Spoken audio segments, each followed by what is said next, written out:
freedom just begun, living large under the sun. Hi, and welcome to the Consulting Edge podcast brought to you by Smart MAI, where we bring in advisors, consultants, and business leaders to talk about how they help organizations solve difficult problems, drive growth, and create measurable results. I'm your host, Dan Mulberry. Today, we're going to be talking about leadership with impact in an age of disruption.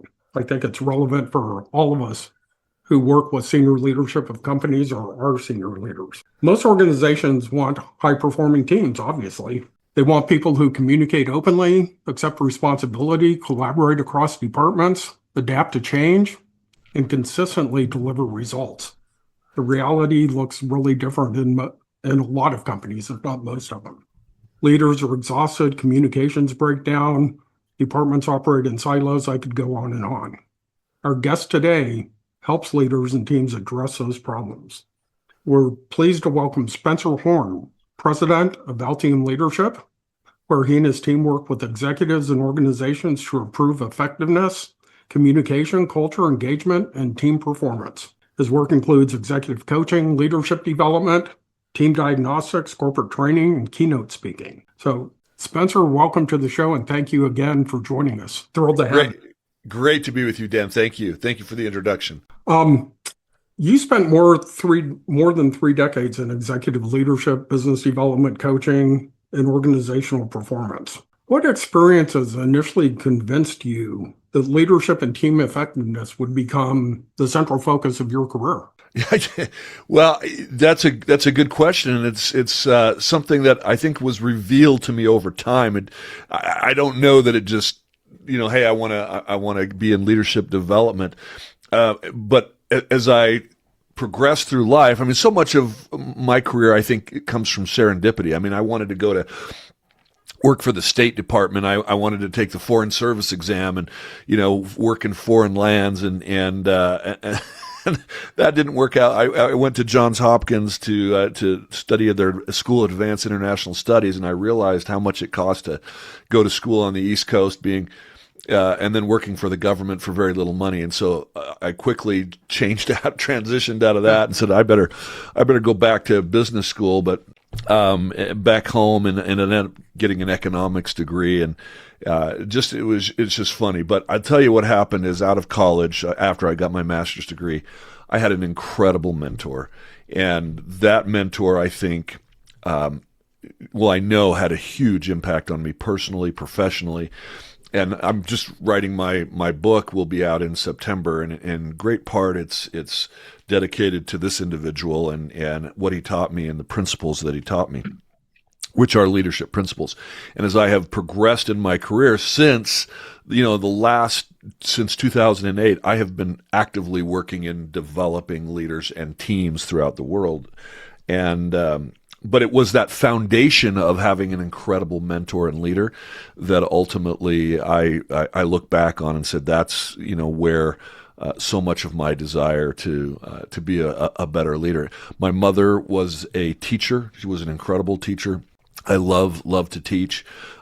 Teaching is not coaching, but I love anything to do with the training side, the coaching side, and then the speaking. All of those go together to create really ideas and outcomes. Keynotes create motivation for people to search for ideas to change. They don't necessarily change people, but they can maybe inspire somebody to take action. Exactly. And then, the next step is coaching and training.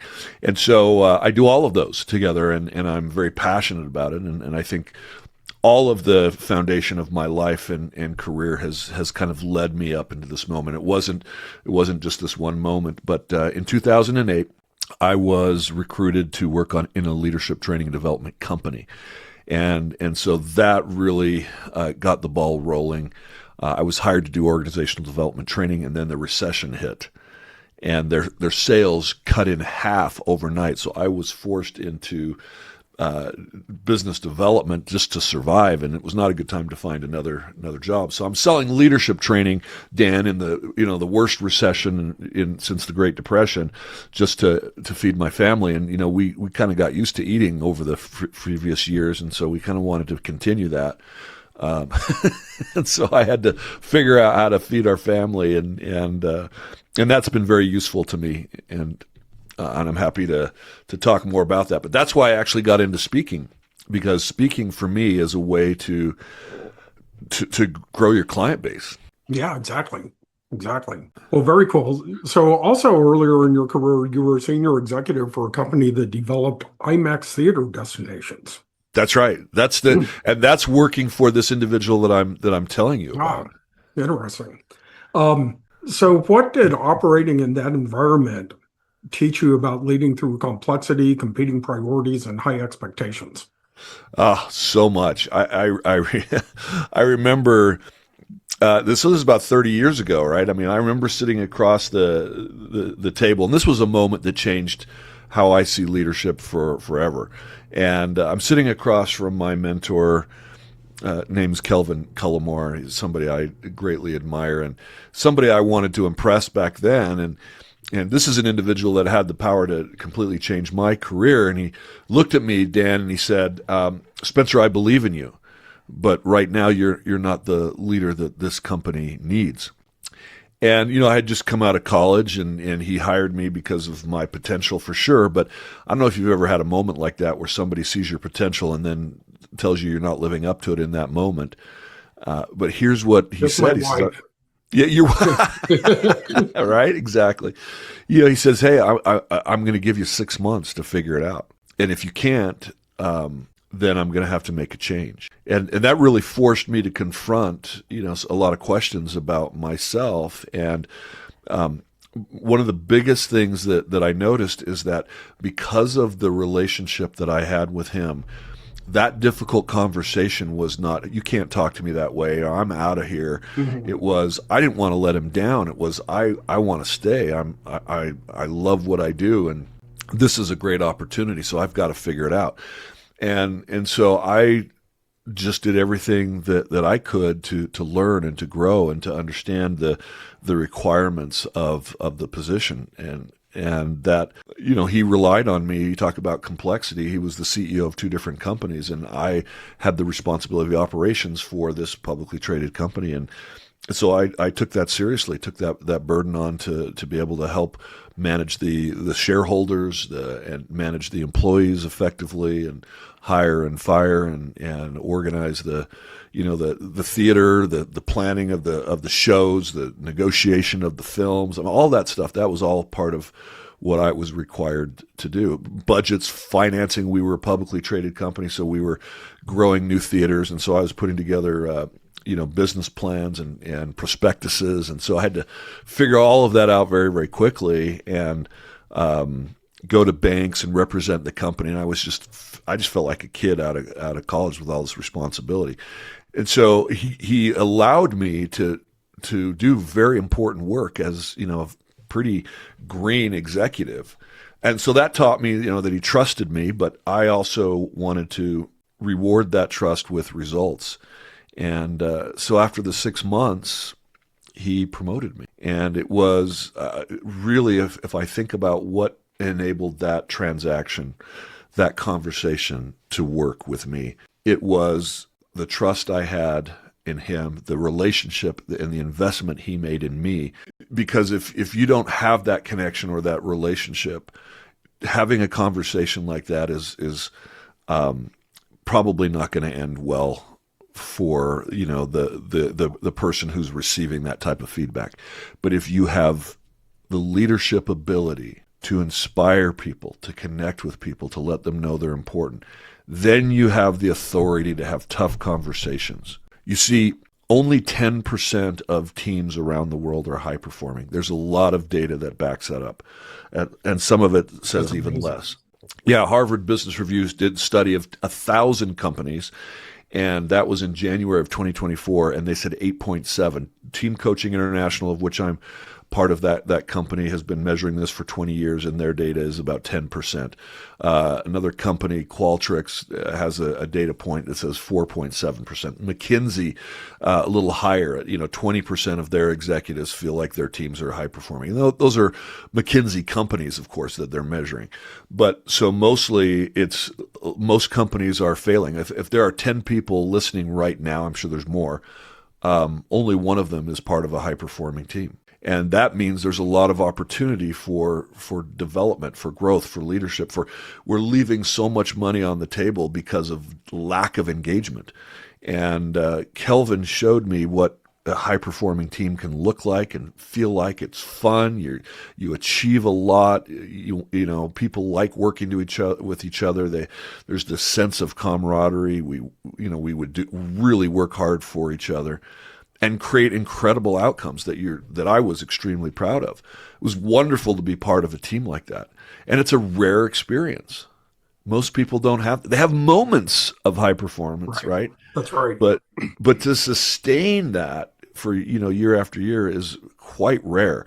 And so that to me is part of the opportunity to be able to help companies and individuals within those companies experience what I experienced in my life and my career. Well, I'm going to back us up to a more foundational question that should probably have been my first question, but I'm so fascinated by your career, I wanted to get right into that. So obviously, if you're the head of a company or in a senior level role, people consider you a leader, but that doesn't mean that you have the leadership skills to be successful and sustain that level of performance. How do you define leadership versus management? And what are the attributes or styles that are most effective in leadership? Great question. Big question. So, yeah, leadership is really the art of getting people to want to do important things. Management is all about the processes that you can implement to structure how that is done. For example, roles, pay scales. When how do we promote, and all the different kinds of structures, and HR, and how do we track performance. Leadership is the art of getting the best out of people. It's about how do you draw people to follow you because they want to. It's about creating vision and direction where people want to align with that of their own free will and choice. Management forces people, if you don't do X, Y, and Z, then you're not going to get paid, or you're going to get punished, or whatever, right? Or if you do this, then you get promoted. And so it's different. I mean, those are levers that are pulled. But as a leader of a company, you need both, right? You need leadership. Let's call that the left wing of the plane, and management is the right wing. You need both of those things to effectively lead an organization. So, I mean, you can't operate those in a vacuum. But leadership is so much more. And that's a very simple definition. And, That's a great definition. And it's not one that the title gives you. There are leaders within the organization that people just go to for answers. It could be the janitor, right? I mean, who is it within your company that when there's a problem, people go to? Well, that's a leader, regardless of their title, right? Somebody that helps people solve things and helps them learn and grow. And to me, that's what leadership is. So the challenge. And what's the best type of leadership style? There's lots. I mean, there's a lot of research, and there's a study that I like that was done by the Hay McBear Consulting Group, which is now Korn Ferry. But years ago, they studied how many 3,871 executives from around the world. So that's a pretty big sample size for a research project. I mean, they took them out of about 20,000 people from around the world. They randomly selected these. Almost 4,000 people. And they identified 6 different leadership styles. Coercive, right? Number one is a style that says, do what I say or else. There's a time that you need to have coercive style, but it's very rare, usually in life or death or crisis situations. wartime, in the operating room, the surgeon said, scalpel. I mean, you don't argue with them, you just do it, right? I mean, so there are times when that's inappropriate, but very limited. Authoritative. Here's how we do things. Come with me and I'll show you. It sounds negative. It sounds authoritarian, but in terms of the research, it is one of the most positively correlated management styles that you can have. It's truly about sharing a vision and demonstrating that and inviting people to come with you. There is collaborative. How you align and work with different departments. That's a leadership style. There is pace setting, which is all about high standards and goals. And the problem with that is it's not sustainable and you can burn people out, right? And there's coaching, and that's where you are a coaching style of leader is someone who develops others for the long term. And lastly, democratic, right? That's a style that really gives people a voice and asks for their input. That's great unless you're in a hurry. Right? I mean, there's times, if you can imagine running your business as a democracy the entire time is really problematic. What they found, Dan, is that the best leaders use all of those styles. Not occasionally, but weekly. Now, here's the problem. In my experience, because I'm also a behavioral analyst,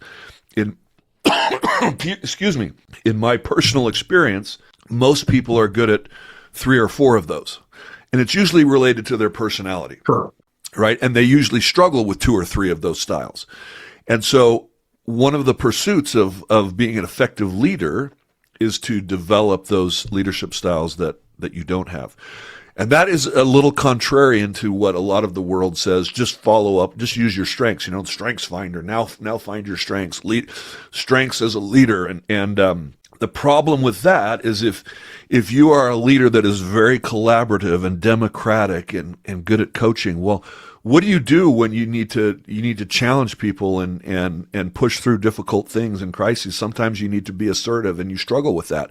What happens if you're super assertive and you need to get more collaboration and more engagement from your team, which means, you need to be more patient and get input? Well, you need to shut up and listen. So, but can you adapt? Some people call this situational leadership, right? Are you able to adapt based on the situation?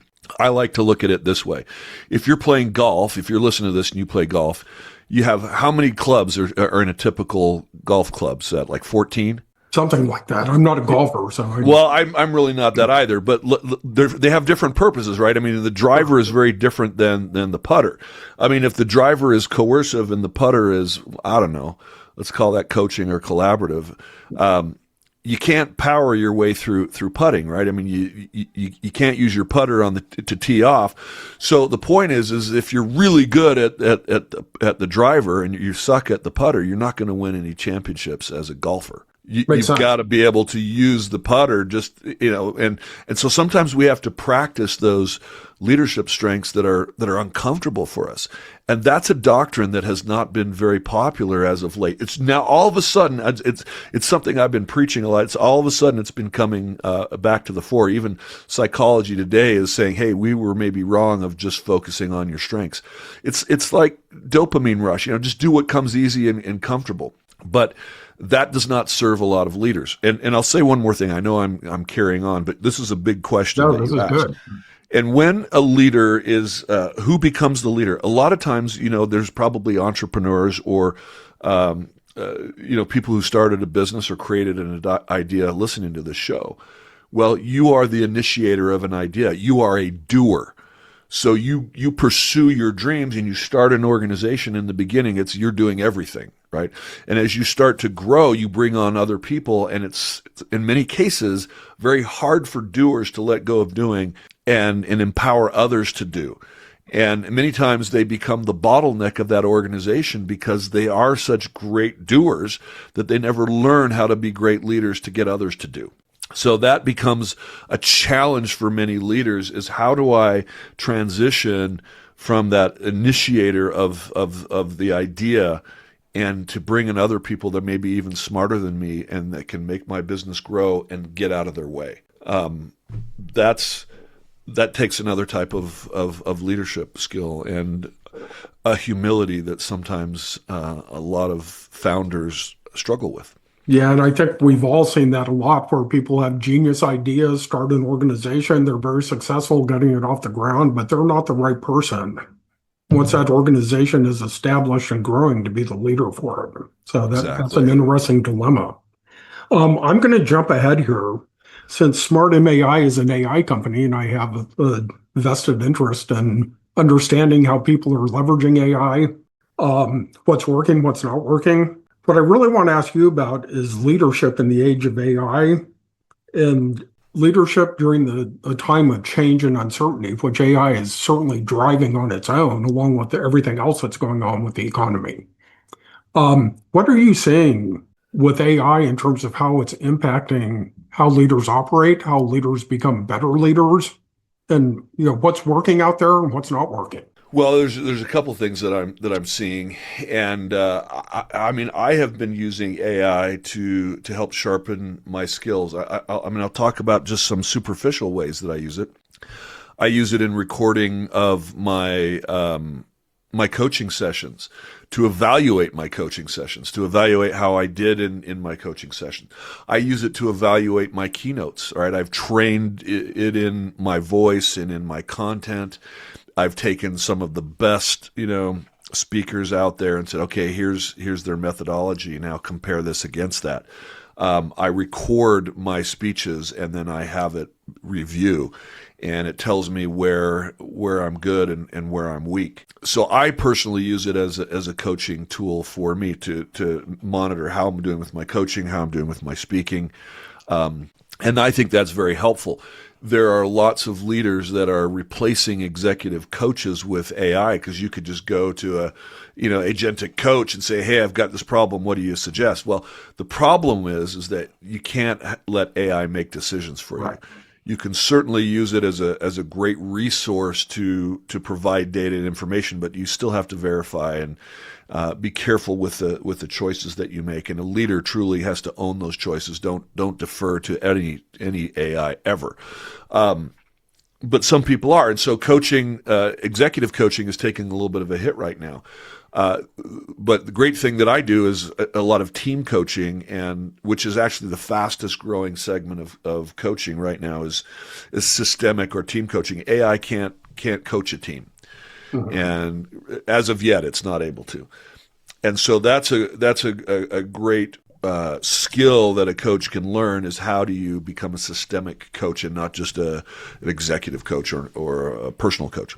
Yeah, because I could go to my AI, and if I need a personal trainer, or hey, give me my workout plan, give me my running schedule. AI can do that now. You don't need a coach for that. So a lot of different types of coaches out there are hurting. I use AI in many other ways. I train it in my brand voice and help me improve my brand and evaluate my marketing and my ads. I use it to summarize and help me with my social media posts, and I know that's not great, but the problem is I just don't have time. So I take my recordings and I have it make posts about that, and so that really helps me. But I think the biggest things I'm doing is creating agents to help lead generate. Agents to take activities off of my plate. And if there are skills that are duplicatable that you can delegate to an individual, why not delegate them to an AI? But here's the challenge. You're going to have to spend just as much time training that AI as you would as an individual. Mm-hmm. So don't think that just because you're going to replace people, you still need people to do a lot of the work, and AI is just not where we need it to be yet. So I use it for a lot of different things. I use it every day in many different formats, searching, evaluation, feedback, agents. And I'm sure there's ways that I could use it more. I research. I can do research on you, Dan, mm-hmm. and find out about your values and everything about you before I ever meet you, so that I'm prepared to have a great conversation with you. But AI makes a lot of assumptions based on what you've posted online. Exactly. Anywhere in the world. and it's not always accurate. So Yeah, I was going to say that, we're leaning more and more on AI. And as you said, administrative functions, analytics, things like that, it's very good at it. But anything that's driving a decision or an action, you really have to be on top of it and monitor what the results are from AI. You have to prompt it appropriately, you have to train it appropriately, and you have to be cognizant that the results are not always the best results. Sometimes you have to challenge the AI platform. Sometimes you have to take one AI system's results and feed it into another. yeah, and I it's give not a mine perfection. permission. I give mine permission to not agree with me, to disagree, Mhm. to give criticism, because otherwise it likes to agree a lot with you. So, oh, you're so smart, Dan, and oh, you're so right, and that always feels good, right? But I always say, listen, I want you to tell me why this is a bad idea, Exactly. or Exactly. train it to actually be contrarian, so that because that's also a very powerful leadership competency, is to create an environment where people can disagree. Why would you want that? Well, if everybody agrees, nobody's questioning the decision, and you can drive the company off a cliff if no one says, well, why are we doing that? You need somebody that comes up with an idea that may be a great start of an idea, but somebody else says, yeah, but what about, and if we add this to it? So different perspectives and different voices sometimes are seen as, I think one of the, I'm interrupting my thought for a reason. I don't know if you've ever gone into an office and you see these posters on the wall that say teamwork, and you see these people in these tight uniforms and they're all rowing perfectly together. Okay. Mhm. That's such a load of rubbish, and it sets us up for the idea that if we're not all rowing exactly in the same uniform at the same time, the reality is that water is bumping over the boat edge. We're hitting oars every once in a while, and leadership and teamwork is not perfect most of the time. So if we have some disagreements, it's actually healthy. It actually helps us to make better decisions. But there's a continuum of conflict, right? There's creative tension, and then there's destructive. But cognitive disagreement is very healthy. Absolutely. Affective disagreement is not, where we get personal. But if we can challenge ideas, and you as a leader empower people, and one of the ways that you can do that is you can actually mine for conflict. What do I mean by that? If you as a leader say, hey, I think we ought to do X, and everybody says, okay, boss, you're the boss. Don't do that.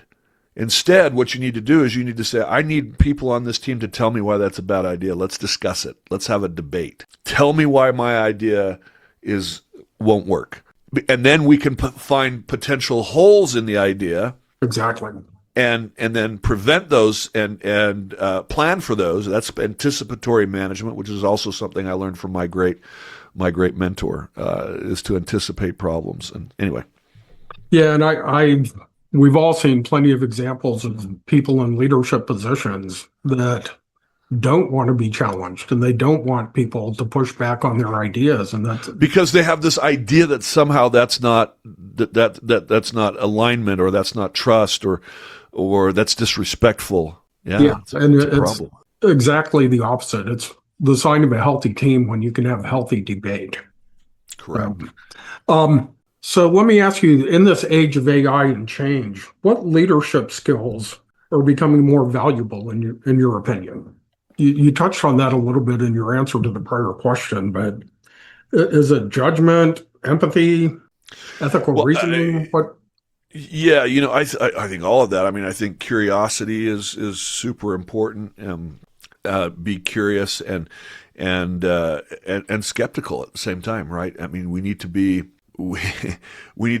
challenge our own assumptions, and we need to challenge AI. Where do the AI assumptions come from? Us, right? And sometimes our assumptions, our ideas are not right. So, yes, critical thinking, I think, is absolutely core, and we can't replace that with AI's critical thinking, because it has certain biases, but certainly use it for research, and to raise ideas, to consult with, and I think that's really, really important. Empathy is an interesting one. I think a lot of times we misunderstand empathy. Empathy keeps us alive, by the way. Empathy helps us to understand, is this person a friend or are they trying to kill me? I don't know if you've ever thought of it that way. Not usually. Don't have that many people that want to kill me, just a few. But it's yeah, that's a great quote, by the way. Is the police officer pulling you over, attempting to help you or do something else? Is the judge that is, sentencing you, they're not. But think about the soldier or the fighter pilot that is fighting a plane. Why do they need empathy? Well, if they have empathy, that means they care enough about the enemy to study them, to respect them. If you're a business leader, if you have empathy, that means you don't think you're the best. You strive to be the best, but you say, hey, what can I learn from the competition? What are they doing that I'm not doing? That actually is an exercise in empathy, because it's the opposite of hubris, and we have all the answers. But they could be doing something that could be very useful. Let's learn from them. And so when you learn from the competition or the enemy, you have greater power to defeat them. That's awesome. That's an exercise in empathy. Well, listen, we're running out of time, so I have one final kind of general question for you. Okay. Imagine a business owner listening today is exhausted, communication strained, accountability is inconsistent, and the team depends too heavily on the owner to resolve every problem. What's the first leadership behavior that person should examine, and what's the first action they should take? Stop answering everybody's questions. Interesting. Because you have trained people to come to you because they know that you have all the answers.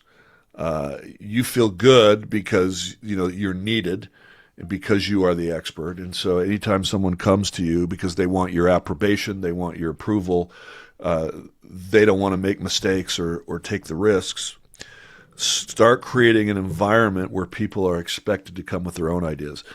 There's a great article that I would highly recommend called How I Learned to Let My Workers Lead by Ralph Steyer, written in 1990, years ago, way ahead of his time, former CEO of Johnsonville Sausages.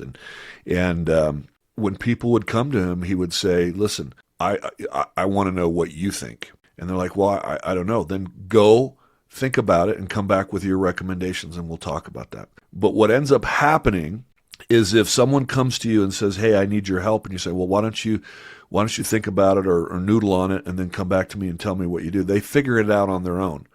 If you answer their questions, you train them to need you. So just that one small thing will have a huge impact on people coming to you. Stop answering their questions. Create an environment where they need to come prepared and make their presentation. And if they're wrong, and if it's not catastrophic, let them take their approach. But help people to start thinking critically by coaching them and developing them. Stop having all the answers and being the expert. Your job as a leader is the most important job of leadership, is to create other leaders. Well, that's a great note to end on. Not followers. Spencer, thank you so much. I really appreciate your genuine discussion here and your insights on leadership and the state of leadership in today's economy. If people want to reach out to you or learn more about Altium, where do they go? So you can email me at Spencer at altiumleadership.com, SBNCER at Altium, ALTIUM leadership.com, or go to altiumleadership.com, check out our website. Love to be able to give you a team diagnostic that you can assess your team, or even your own personal leadership. If you want to assess that and have a conversation, I'd be happy to do that with any of your listeners. Well, I appreciate that. I'm sorry we didn't have time to get more into the details of some of your offerings. I had probably about 80 more questions I could have asked you, but I would love to have you back around the time your book gets published so you can tell everyone more about your book. Love and to share some more about your thoughts on leadership. Yeah, the book is called The Divinity Principle. It's not a common, nobody is talking about leadership in the Divinity Principle. It's not about religion. It is about treating people as if they have unlimited potential, and that every person you meet is no common mortal. They are somebody special with infinite potential, and your job as a leader is to unleash that. That's what it's about. That's awesome. Well, I'm looking forward to reading it. Spencer, thank you again. This has been the Consulting Edge podcast. Thank you, everyone, for listening.